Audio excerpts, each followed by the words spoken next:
Falso profetismo, uma realidade em nossos dias. Eu quero conversar com vocês sobre como identificar o falso profeta.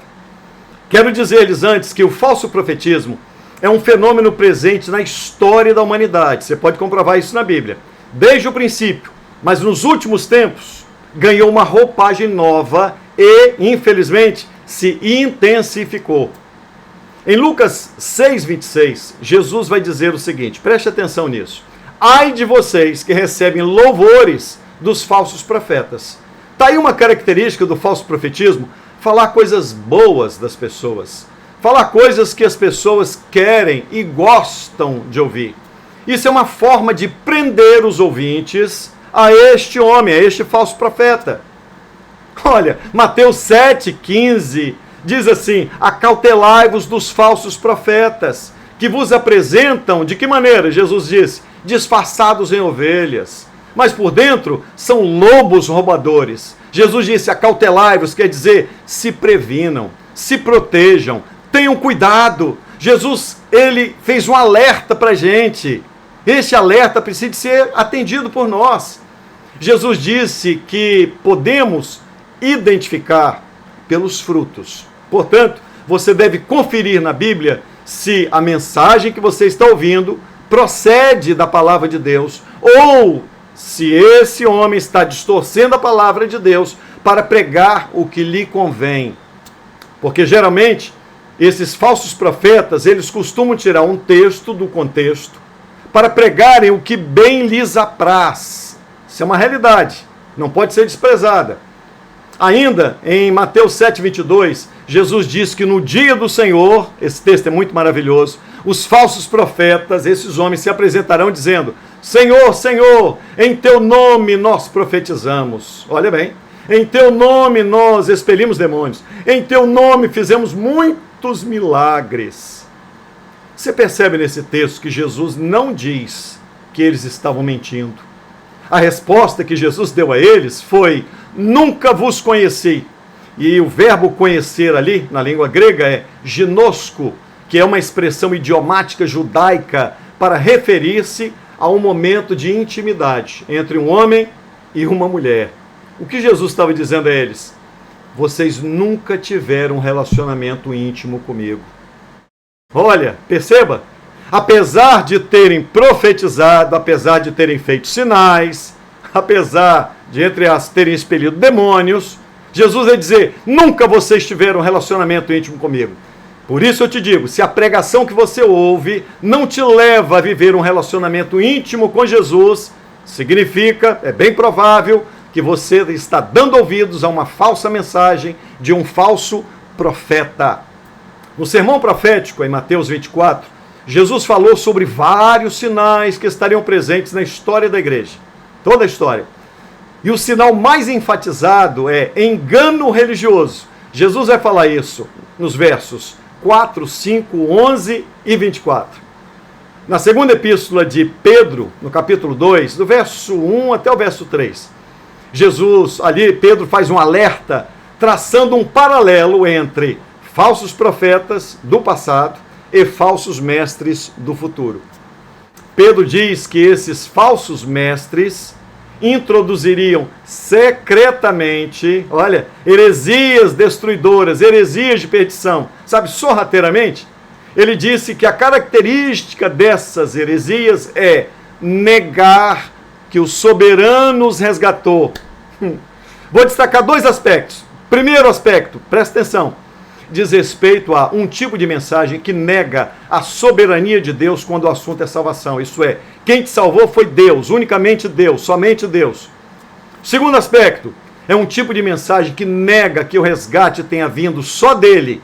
Essa é a minha ênfase. Infelizmente, Pedro vai dizer que muitos seguirão esses homens. É o que Pedro deixou registrado nesse texto, amados. Pedro chama de mestres. Eles conquistam as pessoas com as histórias que inventam.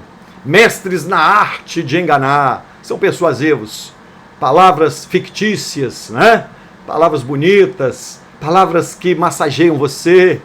A única forma verdadeira de você conhecer Cristo é se relacionar com Ele através da santa, poderosa, gloriosa palavra de Deus. Se você não tem a palavra de Deus, você jamais vai ter o Deus da palavra. O falso evangelho não te liga ao que Cristo fez na cruz. Antes te prende a um rótulo denominacional. Eu não quero com isso dizer que você não deve amar a sua igreja, que você não deve frequentar uma igreja, não. O problema é quando se exalta o rótulo denominacional acima do reino. Sabe, o rótulo acima do reino. Esse que é o problema. Esses falsos profetas prosperam porque as pessoas, infelizmente, têm preguiça de ler, preguiça de estudar a Bíblia.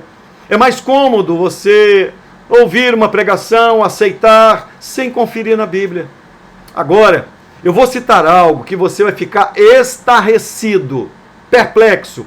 Apocalipse 2,14, falando sobre o profeta Balaão, ele é citado ali, no livro do Apocalipse, como falso profeta. Preste atenção nisso. Apocalipse, ele é falso profeta. Mas em Números, capítulos 22, 23 e 24, diz que ele foi um profeta que ouvia os ditos de Deus, tinha visão do Todo-Poderoso de olhos abertos, gente. Em Números 24 e 17, diz que ele profetizou sobre a vinda do Messias. Disse assim: uma estrela procederá de Jacó, de Israel subirá um cetro, falando sobre o Messias, o rei do Senhor, o rei dos reis. Apocalipse apresenta ele como falso profeta. E este texto de Números nos faz repensar o que conceito é esse de falso profeta.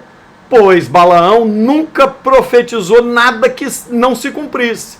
Como é que ele pode se chamar de falso profeta, se tudo que ele falou se cumpriu? Para responder essa pergunta, eu destaco duas coisas. Eu vou te ensinar a identificar, mais uma vez. Primeira coisa que eu quero te ensinar: qualquer mensagem pregada que vise promover pessoas, a ponto de você não poder questionar a pregação que fazem, pois se você agir assim, será execrado. Afinal de contas, como pode você, um pobre mortal, ter a ousadia de questionar um ungido de Deus, quase um semideus, né? Ou, se quem sabe, ele pensa ser. Segunda coisa, qualquer mensagem que vise enaltecer um rótulo denominacional e destacá-lo acima do reino de Deus é falso profetismo. A pregação do verdadeiro evangelho te liga ao reino e não apenas a um rótulo denominacional. E tem por único objetivo conduzir pecadores ao arrependimento e levá-los a viverem para a glória de Deus, a viverem se relacionando intimamente com Deus. Falso profetismo, um câncer em nossos dias. Que Deus te livre, que a graça de Deus nos sustente e nos faça chegar naquele grande e glorioso dia do Senhor para ouvirmos da boca do nosso Deus: servo, serviçal, servo bom e fiel, sobre o pouco foste fiel, sobre o muito te colocarei, entra no gozo do teu Senhor. É o que nós queremos ouvir. Para isso, sola Escritura, somente a Escritura, a maneira pela qual nos relacionamos com Deus da Bíblia é através desta santa palavra. Forte abraço! Se você gostou desse vídeo, clica aí, dê um joinha, compartilhe com seus amigos, se inscreva no canal e eu te aguardo para outros vídeos.